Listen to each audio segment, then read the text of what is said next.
Labai rašinėjai? Jo, gaila.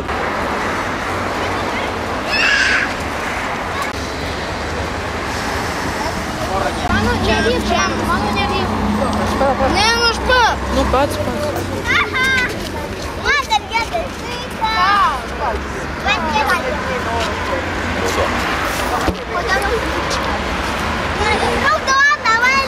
Matai, Jurgytė tave filmuoja. Nusišypsok, pamojuok. Rankytė, va. 4 gerai? Ir tau po 4 neški. Po kelis. A dar ir balionų būti.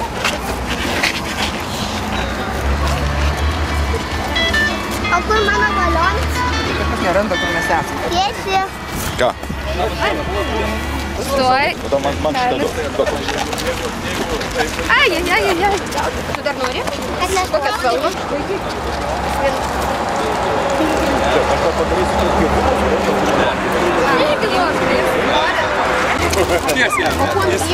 Jis sąskaitą perveda ir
А теперь все, нету где забрать.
Всех снимают?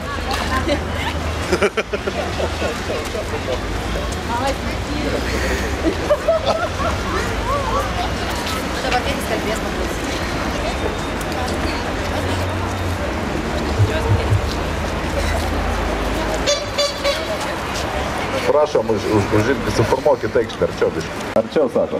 Gerai, susireguliuojam garsą. Dabar gerai garsas, taip? Tvarkoj. Tai ką, sveiki bičiuliai? Smagu, kad esam, ar ne? Žinokit, beeinant, bekeliaujant nuo Žvejų kultūros rūmų iki naujojo turgaus ir iki Šarūno namelio, kuris, kaip matot, už mano nugaros, mes įveikėm simbolinį kilometrą. Tai yra lygiai kilometras, 1000 metrų.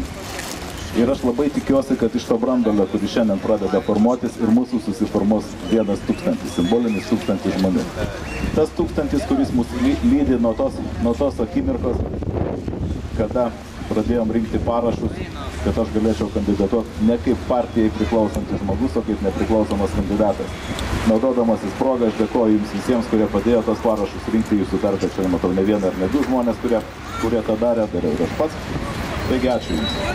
Na, o dabar pristatysiu pačią idėją, kaip atsitiko, kad mes šiandien turėjom pirmasias eitynės už šeimą, už vaikus, kurią pavadinom Sugrąžinkime vaivorykštę vaikams. tikriausiai ne vienas iš mūsų esam skaitę šventąjį raštą, ten parašyta labai aiškiai. Kai darysiu sandorą su jumis, pakabinsiu danguje savo ženklą. Tai bus vaivorykštė. Vaivorykštė ir yra viešpatės ženklas, palaiminimas savo žmonėms. Palaiminimas, kad jie veistųsi ir daugintųsi. Tai taip pat žodžiai iš šventraščio. Ir mes turėtumėm taip ir suvokti vaivorykštę, o ne taip kaip šiuo metu, kad yra iš gero gražaus dalyko daromas ne toks gražus. Aš plačiau tos temos nevystysiu, visi mes suprantame, apie ką kalba. Tai štai. Mes visi žinom, ir statistika netgi jau tą pripažįsta, kad Lietuva yra nykstanti tauta. Aš nekalbu apie etninę, reiškia, priklausomybę, ar rusas, ar lietuvis, ar kas bebūtų, bet žmonės gyvenantis Lietuvoje nyksta ir nyksta neįtikėtinais tempais. Iš 3 milijonų tautos išvažiavo maždaug 1 milijonas, tai yra trečdalis.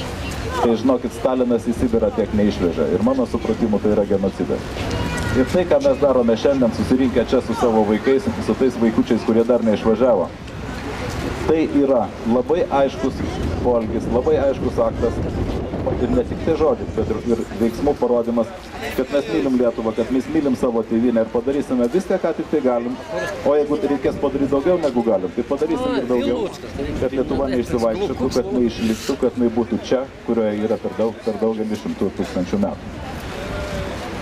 Šitą idėją šovė į galvą ne man vienam, tik tai tiek, kad aš galbūt pirmas ją suformulavau, bet aš manau, kad tai yra daugelio žmonių širdyse, daugelio žmonių mintyse. Ir aš labai norėčiau, kad tai nebūtų vienkartinis renginys prieš rinkimus. Sakau, kad atvirai reiškia, kadangi šiandien būtų naivu ir nesąžininga sakyti, čia su rinkimais nieko bendro. Taip, tai bendro su rinkimais.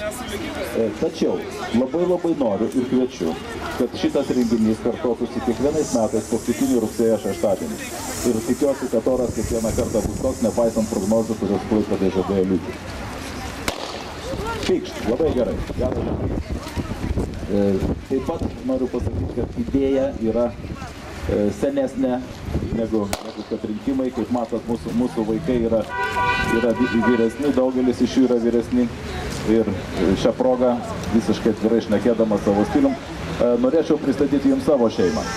Tai visų pirma, tai yra mano žmona Ingrida, pamojok ranka, jeigu visi mato, koks aš laimingas ir kaip man pasisekė, ir tai yra pagrindinė priežastis, kad aš tai jau greitai 10 metų kaip esu klaipėdietis. Ačiū tau, Ingrida, ačiū Klaipėdai.